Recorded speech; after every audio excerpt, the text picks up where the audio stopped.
Hey guys, what's up? This is Aaron Bennett here. I want to give you an update to what's going on with me for my health and my Lyme journey. It's Friday, November 7th. So it's been a little while since the last video I've made.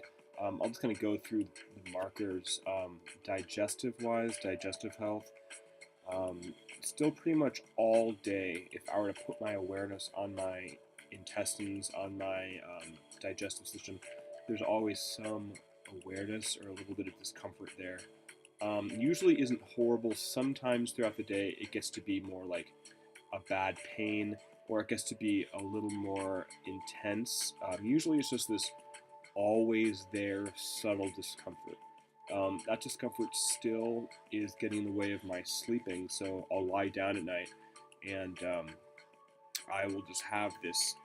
Again, it's rarely a pain, but it's enough to keep me awake and not allow me to actually just like let go and fall asleep, which sucks. So, still impairing my sleeping for sure.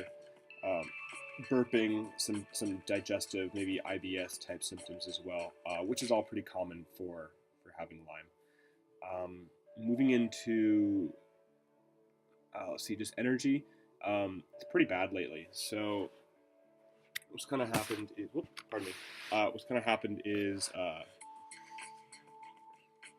even nights that I do sleep well. So even nights that I do sleep, say 8, 9, 10 hours, I wake up and I feel as if I didn't sleep at all. Oftentimes, I just feel more tired than the night than I went to bed the previous night. So that's been really crappy, and that has been getting a little bit worse over the last maybe 2 months. Definitely this last month, just was always tired. Basically, always could lie down, and go to sleep, which is really unlike me, which is very very different than where I was before this. Where I would, after I got enough sleep, I would wake up and I would feel amazing, and I would feel like I had a lot of energy. Um, so yeah, a lot of the fatigue. Thinking on the top of my head. So the visual issues are still there. So everything is still there. The very blurry. Things don't stay in the same place. If I try to look at something and focus my eyes on one spot, it's impossible. Everything is not in focus. Um, Things kind of move and shift. Um, Bad peripheral vision. I'm looking right. It's not very good, and it's like my eyes don't focus and track things very well. If I were to look at one thing and then quickly look to another thing, it takes me like a good 1 second to be like, all right, there's that other thing that I'm looking at. Especially when it's close to far. Like if I were to look at my hand and then look at somewhere away, my eyes, it's almost like my adjustment, my eyes can't not zoom but focus. Like the autofocus is really really slow. So that's been pretty big. I've just been getting used to these things, meaning like part of what I'm doing is just like, it sounds really sad, but like just like lowering my expectations of how I think I should feel.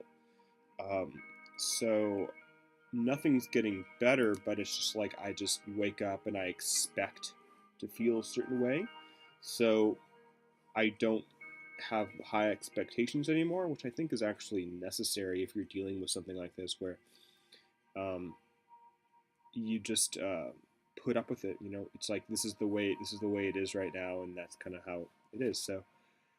Um, so along with like the can't see, there's an intense brain fog, losing track of what I'm talking about, not being able to recall events, names, forgetting what I just said, um, like total brain fog, as they call it. Completely losing track of whatever train of thought I was talking about. Unable to like put words together in a good sentence. I feel like it's very hard to calm my mind down, where it used to be very easy, where I would have a lot of clarity. Now it's just like a big jumble of blurred mess. Is the best way to describe it. So that's also been pretty shitty as well. And that's been something, teaching yoga, which has been challenging the energy, and also just the just like not as creative. This is not about you teaching yoga. This is just about anything. Just not as creative, not as like in tune. my physical energy. So I used to be very, very aware. And sorry, my neck hurts. So yeah, a lot of neck pain as well. And these are all things that are not uncommon. So it's not like these things are just like not common for Lyme. Like they're all in the scope of what could happen. Um, I just forgot. See, I just totally forgot what I was talking about. Yeah, just not as in touch with like my actual physical body. So I'm gonna move this. It's really hurting my neck. Give me one sec. Okay, that's better. Hold on a sec. Okay, that's better. Um, um, yeah. So I used to be when I was in a few years ago when I was really healthy. I had total like, and if you don't like meditate or this may seem kind of weird to you. Uh, really like in tune with my whole body. Like I could feel energy and feel movement and feel like presence and awareness in my body, which really helped me just move throughout my day. That's very, very diminished. I think that comes a lot with my neurological issues, the mind issues, and also just like my energy production, mitochondria, as I've been reading about, just things that are limiting my ability to like feel energy. Um, what else? Um, yeah, there's a lot of subsets from what I was talking about. So, being tired all the time and having bad cognitive abilities can really, really affect a lot of different areas. Um, and it's funny. I had someone ask me, "Well, how do you know when you'll be better?" I'm like, "Trust me, I am aware of every second and every moment of the day that I'm not well. It's not like I don't. It's not like, oh, maybe I'm well and I just don't know. No, no, no. Like I am so presently aware of how not well I'm feeling. But what am I gonna do? And this is what. Oh, I was gonna put my headphones in. I didn't even put that in. Nah, I'll leave them out. So, and that's one of the biggest challenges. Well, no, no, no. That's not. I was gonna say. Um, yeah, I'm so aware all the time of how I'm not feeling optimally healthy. Um, uh, and I told her like, well, what am I gonna do? Am I gonna like sit in bed and whine and complain all day? Like, no, like I have a pretty high tolerance to discomfort. But some days it's worse. It's tested. It affects my mood. It affects how nice I am to people. It affects my anxiety, my compassion. Like all those things are affected when you're just not feeling well. So, but yeah, like what am I gonna do? I'm not gonna like talk about it all the time. I'm not gonna like complain about it or cry about it. I still just have to like continue to do things that I think are gonna help me, and then just move about my day and just do my best. So so no, it's not that I don't. It's not that I'm better, and I just think it is. Yeah, a lot. What's really really sad is a lot of people who have this uh, it in the process of being undiagnosed and misdiagnosed. They are told at one point to go see a psychologist because many doctors think it's all in their head, and I can understand the pain. I'm glad I did not get that diagnosis because I would have told him. I would have been like, no, you're an idiot. Like I am so aware of what's happening. There's none of this is in my head. But that happens a lot to people who have Lyme, especially going doctor to doctor who don't know what to look for. Um, so, trying to think of. Give me just a sec. I just want to think of some other things that are going on. Um, but yeah, emotional, um, really disconnected from like the world. Um, the visual ones are pretty in just like lack of focus with my eyes are really. Um, it's fine for me to drive. It's not like I can't drive, but it's just like I feel like I'm just shoved into unconscious mode a lot, whereas before I was very just present and conscious. Now I'm just like, like it's almost like everything is just kind of like unconscious, blurry haze. And why that's so challenging for me, one of the reasons that's so challenging is because uh, I've done so much spiritual work and meditative work. Um, and a lot of the meditations I've done over the last, oh my God, like 8 or 9 years since I've been meditating, I've gotten so good at being so present and being so aware and awake and just conscious of just like, and quieting my mind and all these really amazing qualities. And one of the challenging parts, especially at first, and it still is that I'm literally unable to access those states. Um, it's comparable to like a really, really good athlete that then has MS and their body does not do what they want it to do anymore, and that's what they've worked their entire life for. I get how that can be extremely depressing, and people can go into these really depressive states. And that's how I feel with a lot of what's going on. Um, I'm grateful right now. I mean, other than some excess inflammation, my joints hurt a little bit more.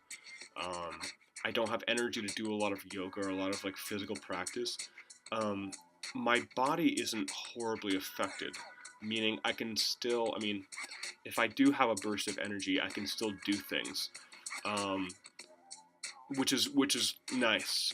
Even though I'm extremely exhausted, if I want to do something, like it's not going to be at the same level. It's not going to be done with the same presence and control and body awareness, but I can still like do stuff. Pardon me.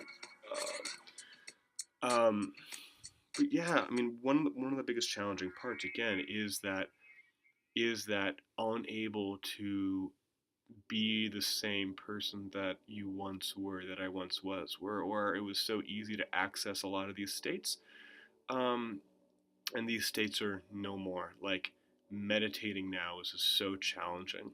It's so challenging because I'm just so fucking tired, um, and that sucks. That's no fun, but it is what it is. So, um, hmm, think of what else is going on. Um, Doing a lot of different supplements. Maybe I'll make another video with those, but I'll just kind of list things off. Um, a couple from BioSpec Nutritionals. So a lot of like helping with detoxify the different pathways called mitochondrial detox. A really high level multi. Um, doing some activated coconut charcoal to hopefully help with the stomach issues. Um, Doing the zapping machine. Um, I'm doing like cat's claw. I was doing a lot of antimicrobials for some Lyme protocols. I kind of stopped doing those as regularly just because I didn't think they were really doing anything. Um, I started 2 days, or today really, I don't know if I'll continue, but MMS, it's well, you can look it up. MMS, it's Miracle Mineral Solution, I think is what it's called.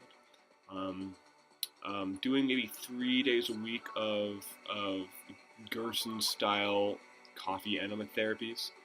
Um, about for the last month, I've been going to infrared sauna.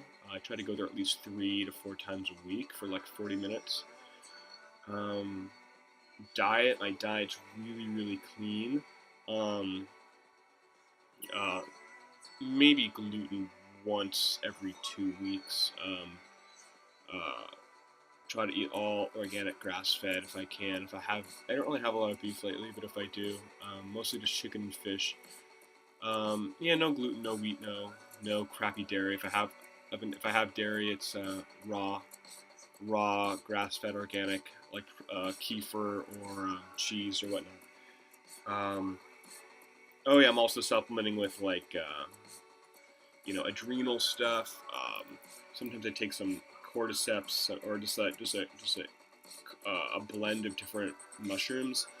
Um, sauerkraut for probiotics. I'll do another probiotic supplement. Let's see, what else am I doing? I don't know, just things like that, you know. So I'm doing a lot. I've been doing a lot for the last like 3 months. I've been pretty dang active. So it's definitely challenging. Me eating so well, me being so healthy, that this is still persisting. Um, Sometimes I feel that I don't have Lyme, meaning like it was like a false test. And I think that's really common, especially when things aren't working, like when you're not healing at the rate that you thought you would, or healing at all. Then you go into doubt, or I go into doubt, being like, well, do I need to take the test again? You know, could this have been? Could they have messed up? You know, could they have switched my blood around or whatever?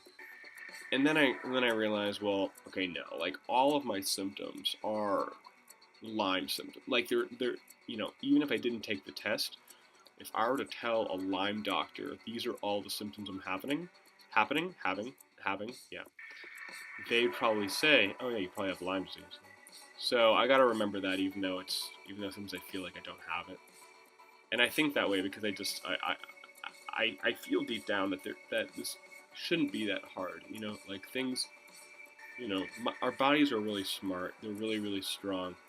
Um, Healing yourself shouldn't be like 3, 4 months, 5 months, 6 months. You know. So pretty much all I'm doing now is continue to do those herbs. I'm looking into right now trying ozone therapy, where they basically take blood out, infuse it with ozone, and then put it back in your body. I've heard some positive things with that. Um, Looking into things, but those are really expensive. Those can be about $1,000. Like 3, 6, 9, 12. Yeah, those can easily be $1,200, $1,500 a month. That's why I haven't just jumped on it yet. Let's see. Yeah, that's about it. I'm just doing my best. Doing my best every day. Um, trying to like get sunlight when I can, vitamin D. I'm just like doing things that like I know should work. And it bothers me that like someone as healthy as myself could get this. It's not like I was really, and the more I listen to like interviews and podcasts, the more I realize just how complex things are. Like like could have been born with a predisposition to things. I mean, people that happens all the time, and then all of a sudden it can be triggered, and then all of a sudden like it allows your immune system to go down for a moment to then have a chance for these bugs to to grow and to multiply. So there's a lot of different factors into these things. Um, and Yeah. So anyway, all in the video there. Thanks for watching, and yeah,